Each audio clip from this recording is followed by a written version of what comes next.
Have you ever wondered about the strength of the dollar, its future? Once upon a time, in the not-so-distant past, the world operated on a system called the gold standard. A system where the value of a currency was directly linked to gold.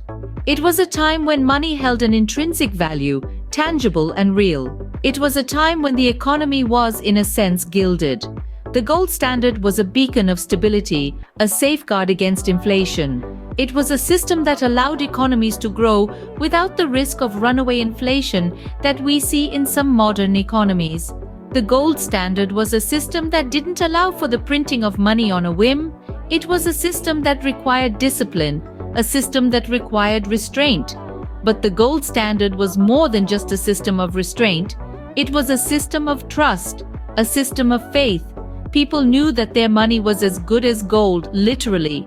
They knew that they could go to the bank and exchange their paper money for gold, and that gave them confidence in the system. It gave them confidence in their money. So what happened to the gold standard? The system began to unravel in the early 20th century with the onset of World War I.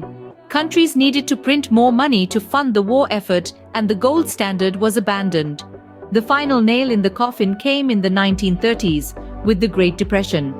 Countries needed to stimulate their economies, and the gold standard was seen as an obstacle. Fast forward to today, and we have a system where money is no longer backed by gold. Money is, in a sense, created out of thin air.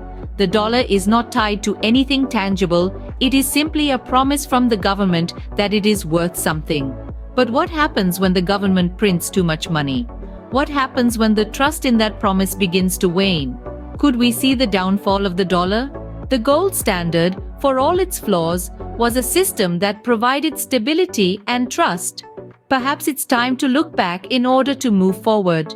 Perhaps it's time to consider a return to the gold standard, a return to a time when money was as good as gold.